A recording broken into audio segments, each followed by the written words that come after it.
Hello YouTube family. तर आज आपण बनवणार आहेत अगदी साध्या आणि घरगुती साहित्यापासून तयार होणारी पण हॉटेलसारखी चविष्ट फुलगोबीची रस्सा भाजी. तर चला मग कशी बनवायची तर रेसिपी बघू. तर त्यासाठी घ्यायची इथं फुलगोबी घ्यायची. अगोदर मी कट करून घेतली. इथं फुलगोबी बनवण्यासाठी वाटण बघूया. इथे घेतली होती आपण फुलगोबी, नंतर इकडं टमाटर, कांदा, कोथिंबीर, हिरवी मिरची आणि लसूण अद्रक. नंतर इकडं फुलगोबीला धुवून घ्यायचं स्वच्छ. धुतल्यानंतर इकडे ठेवायची कढाई तापायला. कढाई गरम झाली की त्यामध्ये घालायची फुलगोबी.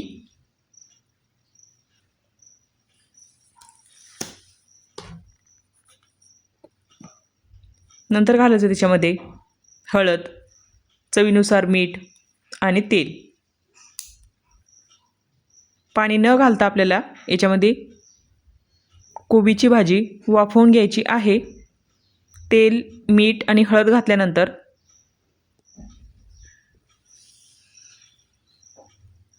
आणि छान त्याला मिक्स करून घ्यायचं. आणि व्यवस्थित मिक्स झाल्यानंतर झाकण ठेवून द्यायचं.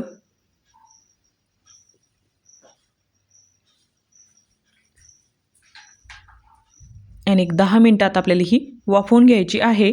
तोपर्यंत आपण इकडं वाटण तयार करून घेऊया. मिक्सरला टमाटर, कांदा, कोथिंबीर, हिरवी मिरची, लसूण अद्रक बारीक करून घ्यायचा आहे, पाणी न घालता. पाण्याचा इथं वापर नाही करायचा. वाटण तसंच तयार करून घ्यायचं.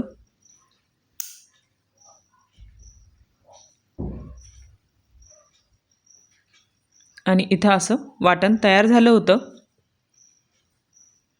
आणि इकडं आपली फुलगोबी पण तयार झाली होती शिजून.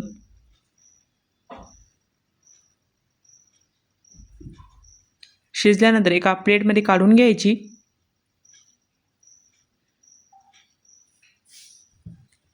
आणि त्याच कढईमध्ये तेल घालायचं गरम करण्यासाठी. आणि त्यामध्ये घालायचं 1.5 चमचा लाल तिखट. इथे मी 1.5 चमचा लाल तिखट घातलं होतं, म्हणजे तो मोठा चमचा घेतला होता मी. आणि लाल तिखट व्यवस्थित फ्राय झाले की वाटण घालायचं, ते पण व्यवस्थित फ्राय करून घ्यायचं. व्यवस्थित त्याला फ्राय करून घ्यायचं आहे. नंतर इथे मी 1.5 चमचा अंबारी मसाला घेतला होता, तो मिक्स करून घ्यायचा. छान तेल सुटेपर्यंत मिक्स करून घ्यायचा.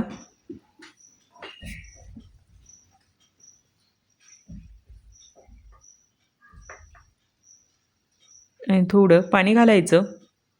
आणि आता ह्या पाण्यामध्ये मसाला शिजून घ्यायचा.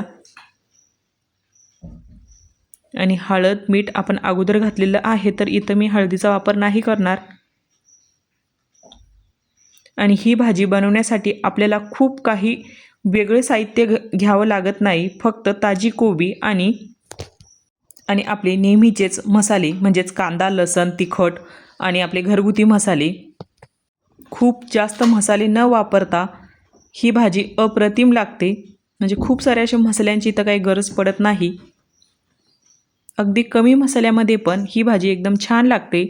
नंतर थोडी त्याला बारीक चिरलेली कोथिंबीर घालायची.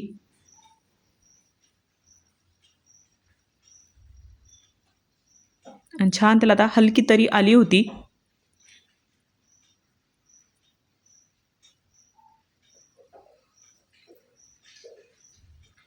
आणि आता इथं थोडं अजून मी पाणी घातलं. आणि नंतर घालायची आपली बॉईल केलेली फुलगोबी. आणि व्यवस्थित आता मसाल्यामध्ये मिक्स करून घ्यायची.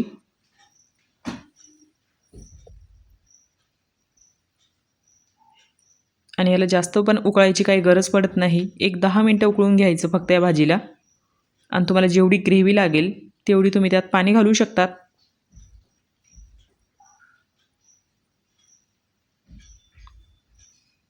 आणि बघा, झटपट कमी मसाल्यामध्ये ही भाजी तर तयार झाली होती.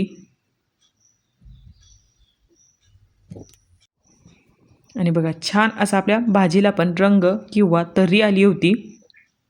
हे सर्व योग्य होतं. छान फोडणी घातल्यानंतरच व्यवस्थित फोडणी दिली की छान अशी आपल्या भाजीला तर्री पण येते.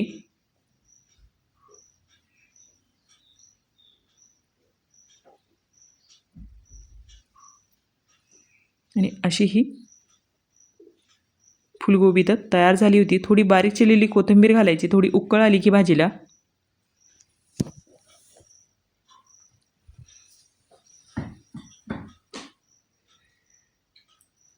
आणि चला आता भाजी आपली तयार झालेली आहे. नंतर आपण प्लेटिंग करून घेऊया.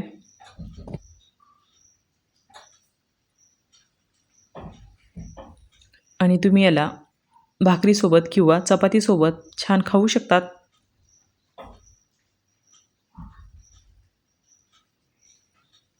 नंतर इकडे मी प्लेटिंग करून घेतली.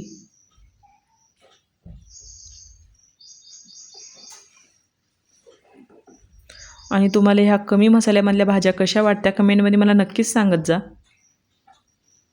आपण खूप जास्त असा मसाला पण वापरत नाही आपल्या भाज्यामध्ये. अगदी कमी मसाल्यामध्ये ही भाजी बनवण्याचा प्रयत्न करतो.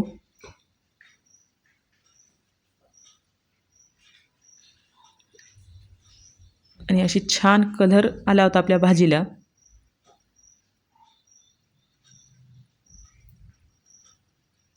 आणि तुमच्याकडे फुलगोबीची भाजी कशी बनवली जाते ते पण कमेंटमध्ये नक्कीच सांगा. तर तुम्हाला ही रेसिपी कशी वाटली कमेंटमध्ये मला नक्कीच सांगा. तर चला मग, थँक्यू.